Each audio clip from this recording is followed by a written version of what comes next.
नमस्कार दोस्तों, स्वागत है आप सभी का हमारे चैनल पौराणिक लोक पर।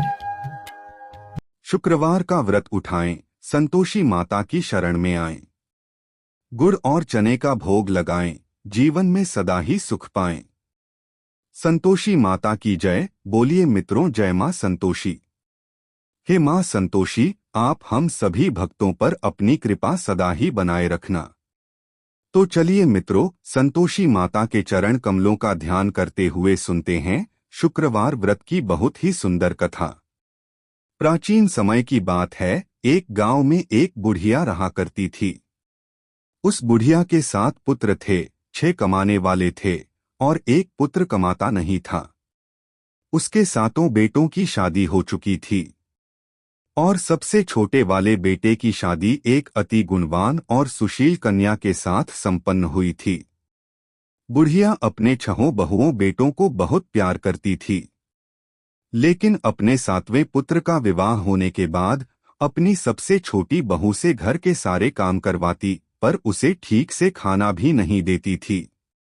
यह सब बुढ़िया का 7वां बेटा देखता पर अपनी माँ से कुछ भी नहीं कह पाता था, जिस कारण उसकी बहू दिन भर काम में लगी रहती थी।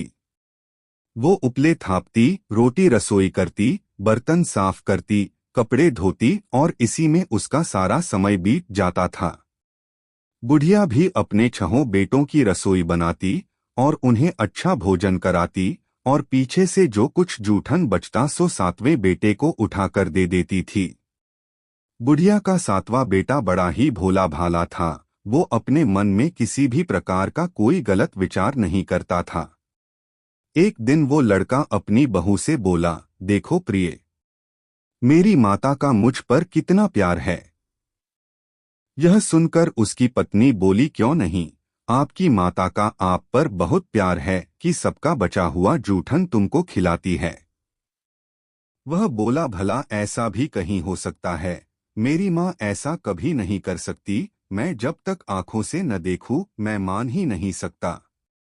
बहू ने कहा, तुम खुद देख लोगे तब तो मानोगे। और ऐसे ही कुछ दिन बाद एक बड़ा त्योहार आया। बुढ़िया के घर में 7 प्रकार के भोजन और चूरमा के लड्डू बनाए गए। बुढ़िया का 7वां बेटा अपनी पत्नी की बात को जांचने के लिए सिर दर्द का बहाना करने लगा और एक पतला कपड़ा सिर पर ओढ़कर रसोई घर के पास ही लेट गया। अब तो लड़का कपड़े में से सब देखता रहा कि आखिर क्या हो रहा है। जब 6 भाई भोजन करने आए तो उसने देखा कि माँ ने उनके लिए सुंदर सुंदर आसन बिछाए हैं। 7 प्रकार की रसोई परोसी है और हर बेटे को आग्रह करके जिमाती है कि खा ले बेटा। 7वां बेटा कपड़े के पीछे ये सब देख रहा था। 6 भाई भोजन करके उठे तब बुढ़िया ने उनकी जूठी थालियों में से लड्डुओं के टुकड़ों को उठाया और एक लड्डू बना दिया। जूठन साफ कर बुढ़िया ने 7वें बेटे को पुकारा कि उठो बेटा, 6 भाई भोजन कर गए, अब तू ही बाकी है, उठना कब खाएगा। यह सब देखकर 7वां बेटा कहने लगा, माँ मुझे भोजन नहीं करना, मैं धन कमाने के लिए परदेश जा रहा हूँ। माँ को बेटे की बात पसंद आ गई कि बेटा परदेश जाएगा तो बहुत सारा धन कमा कर लाएगा। बुढ़िया ने अपने बेटे को जाने की आज्ञा दे दी और कहा कि कल जाता हो तो आज ही जा। वह बोला, हाँ हाँ, आज ही जा रहा हूँ। यह कहकर वह घर से निकल गया। चलते समय उसे अपनी पत्नी की याद आई। वह गौशाला में उपले थाप रही थी। वहीं पर जाकर वो अपनी पत्नी से बोला, हम जावे हैं परदेश को, आगे सो कुछ काल तुम रहियो संतोष से, धर्म आपनो पाल। वह बोली, जाओ पिया आनंद से, हमरु सोच हटाए, राम भरोसे हम रहें, ईश्वर तुम्हें सहाय। पत्नी बोली, दे निशानी आपनी, देख धरू मैं धीर, सुधी हमरी मति बिसारियो, रखियो मन गंभीर। वो बोला कि मेरे पास तुम्हें देने के लिए तो कुछ भी नहीं है, बस यह एक अंगूठी है, सो ले लो और अपनी कुछ निशानी मुझे भी दे दो। वह बोली, मेरे पास आपको देने के लिए क्या है। इतना कहकर वह पति के चरणों में गिरकर रोने लगी। इससे पति के जूतों पर गोबर से सने हाथों से छाप बन गई। वह घर से चल दिया और कई दिनों तक चलता रहा और चलते चलते वो एक दूर देश में जा पहुंचा। वहां पर एक बड़े साहूकार की दुकान थी। वहां जाकर वो कहने लगा, सेठ जी मुझे धन की बहुत आवश्यकता है, मुझे आप नौकरी पर रख लो। साहूकार को भी काम के लिए एक व्यक्ति की जरूरत थी, तो वह बोला कि ठीक है रह जाओ। लड़के ने पूछा कि साहूकार जी वेतन क्या दोगे? साहूकार ने कहा तुम्हारा काम देखकर दाम मिलेंगे, और ऐसा कहकर उसको साहूकार के यहाँ नौकरी मिल गई। वह रोज सवेरे 7 बजे से रात तक सेठ के पास नौकरी करने लगा। कुछ ही दिनों में वो लड़का दुकान का सारा लेन देन, हिसाब किताब, ग्राहकों को माल बेचना, सारा काम करने लगा। साहूकार के 7 से 8 नौकर थे। वे सब चक्कर खाने लगे कि यह तो बहुत होशियार बन गया है। सेठ ने भी लड़के का काम देखा और 3 महीने में ही उसे आधे मुनाफे का साझीदार बना लिया। इसी प्रकार से समय बीता और वह लड़का 12 वर्ष में ही नामी सेठ बन गया। अब तो मालिक सारा कारोबार उस पर छोड़कर बाहर चला गया। संतोषी माता व्रत कथा के अनुसार अब बहू पर क्या क्या बीत रही है, सो आप सुनो। बेटे के जाने के बाद सास अपनी बहू को बहुत दुख देने लगी। सास सारी गृहस्थी का काम करवाकर बहू को लकड़ी लेने जंगल में भेज देती। इस बीच घर की रोटियों के आटे से जो भूसी निकलती उसकी रोटी बनाकर रख दी जाती और फूटे नारियल के खोपरे में पानी पीने के लिए दिया जाता, और इस तरह उस दुखियारी के दिन बीत रहे थे।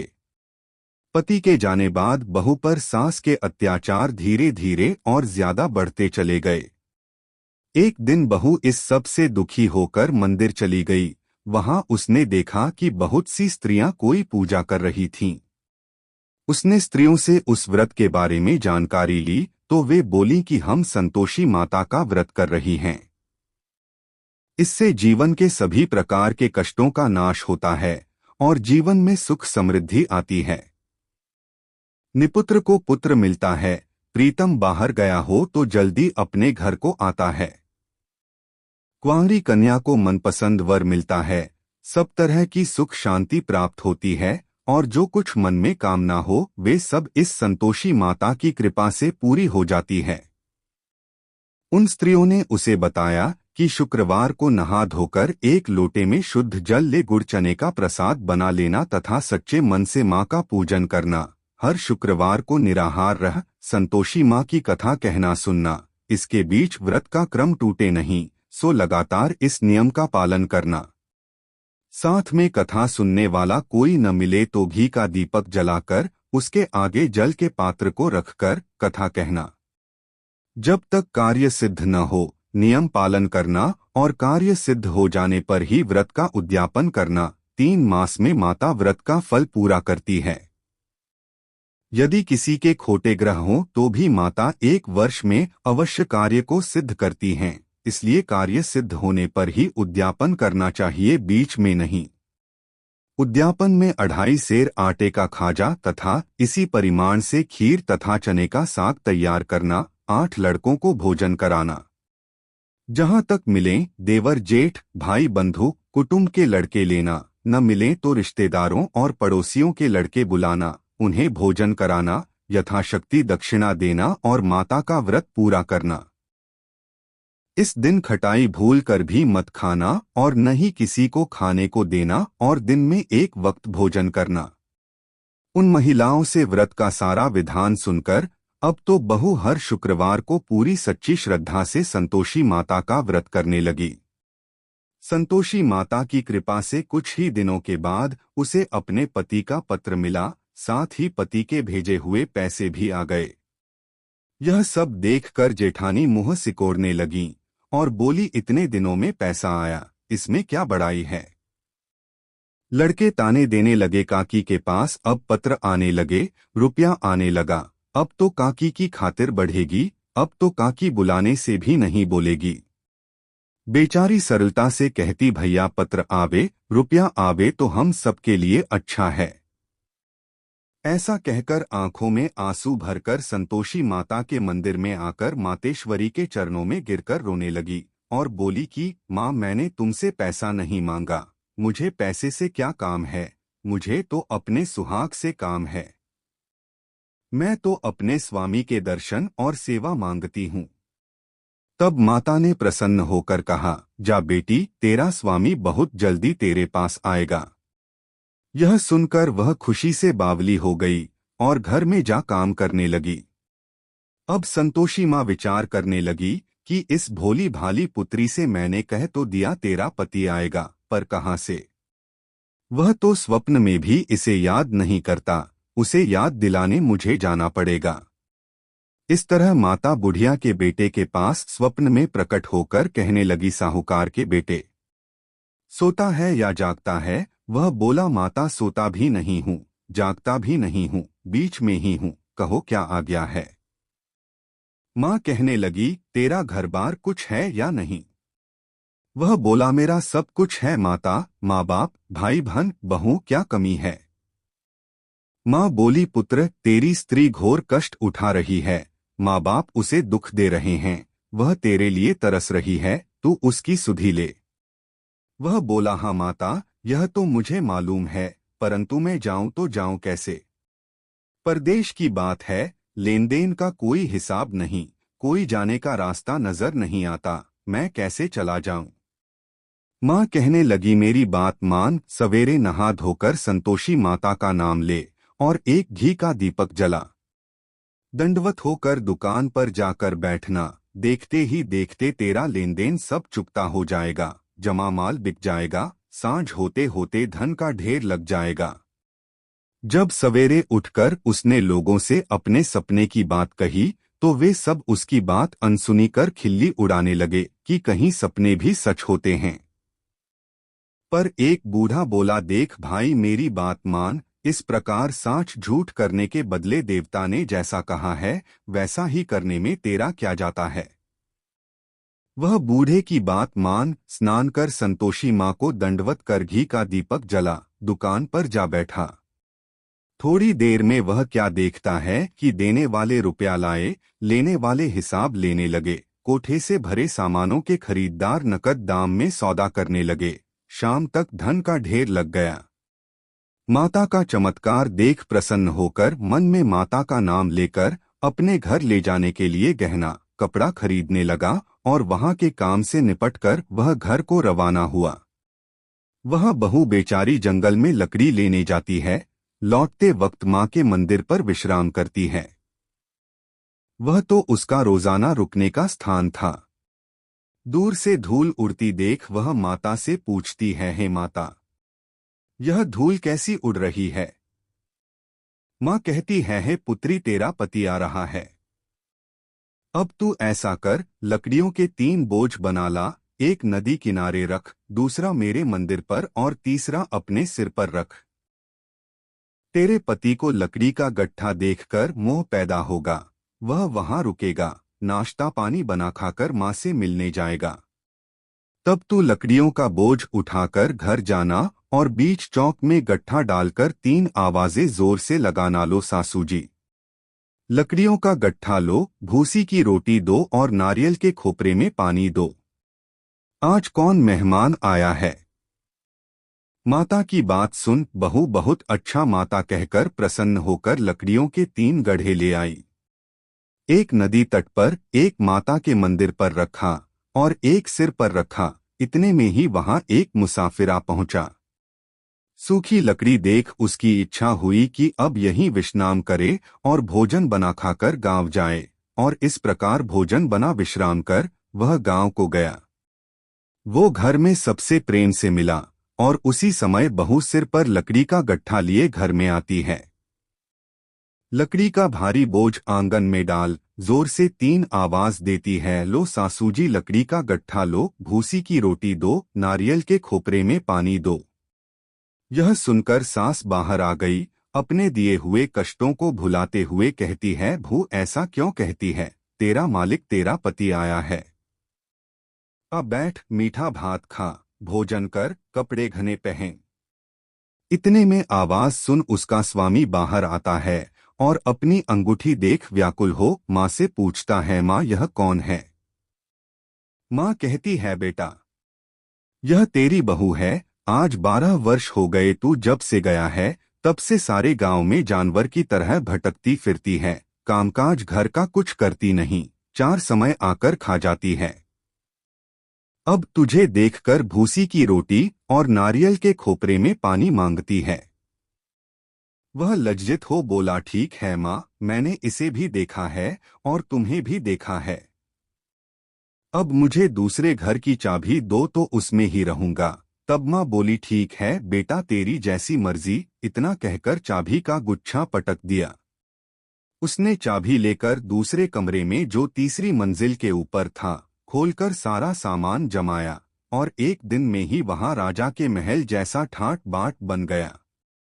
अब क्या था, वे दोनों पति पत्नी सुखपूर्वक रहने लगे और इतने में अगला शुक्रवार आया। बहू ने अपने पति से कहा कि मुझे माता का उद्यापन करना है। पति बोला, बहुत अच्छा, खुशी से करो, और वह तुरंत ही उद्यापन की तैयारी करने लगी। जेठ के लड़कों को भोजन के लिए कहने गई। उसने मंजूर किया, परंतु पीछे जेठानी अपने बच्चों को सिखलाती है, देखो रे, भोजन के समय सब लोग खटाई मांगना, जिससे उसका उद्यापन पूरा न हो। लड़के जीमने आए, खीर पेट भरकर खाई, परंतु याद आते ही कहने लगे, हमें कुछ खटाई दो, खीर खाना हमें भाता नहीं, देखकर अरुचि होती है। बहू कहने लगी, खटाई किसी को नहीं दी जाएगी, यह तो संतोषी माता का प्रसाद है। लड़के तुरंत उठ खड़े हुए, बोले, चाची पैसा लाओ। भोली बहू कुछ जानती नहीं थी, सो उन्हें पैसे दे दिए। लड़के उसी समय जाकर के इमली ला खाने लगे और यह देखकर बहू पर माताजी ने कोप किया।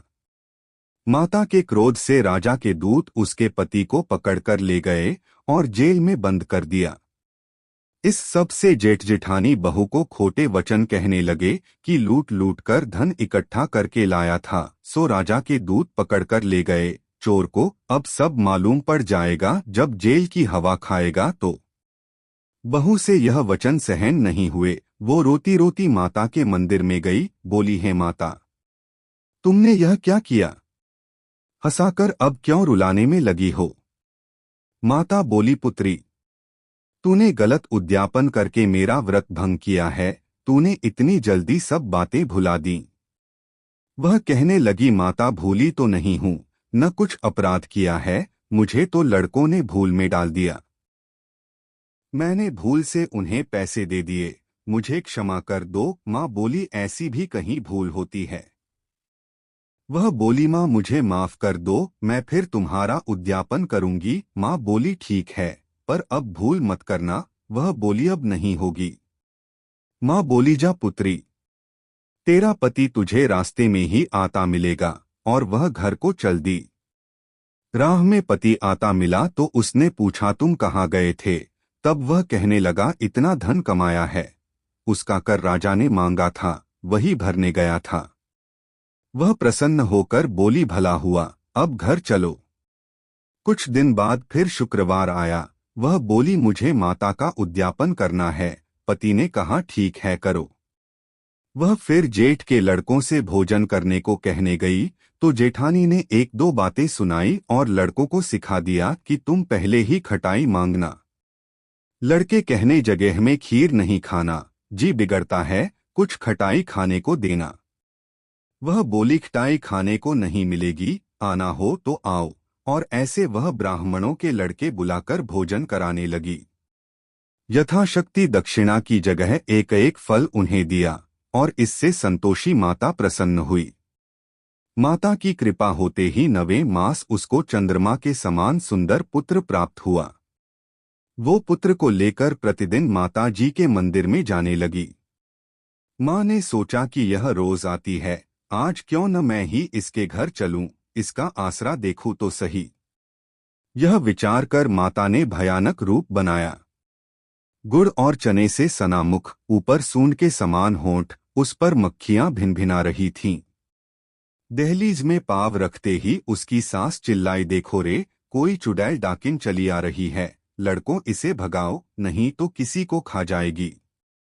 लड़के डरने लगे और चिल्लाकर खिड़की बंद करने लगे। यह सब बहू रोशनदान में से देख रही थी। प्रसन्नता से पगली होकर चिल्लाने लगी, आज मेरी माता जी मेरे घर आई हैं।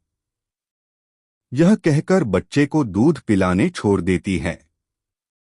इतने में सास का क्रोध फूट पड़ा, बोली, रांड इसे देखकर कैसी उतावली हुई है जो बच्चे को पटक दिया। इतने में मां के प्रताप से जहां देखो वहीं लड़के ही लड़के नजर आने लगे। वह बोली, मां जी, मैं जिनका व्रत करती हूँ यह वही संतोषी माता हैं। इतना कह झट से सारे घर के किवाड़ खोल देती है। सबने माता के चरण पकड़ लिए और विनती कर कहने लगे, हैं माता, हम मूर्ख हैं, हम अज्ञानी हैं, पापी हैं। तुम्हारे व्रत की विधि हम नहीं जानते। तुम्हारा व्रत भंग कर हमने बहुत बड़ा अपराध किया है। हे माता, आप हमारा अपराध क्षमा करो। इस प्रकार माता प्रसन्न हुई और सभी को आशीर्वाद दिया। माता, आपने बहू को जैसा फल दिया वैसा सबको देना। जो भी भक्त माता की यह कथा पढ़े उसका हर मनोरथ पूर्ण हो। तो बोलिए प्रेम से संतोषी माता की जय।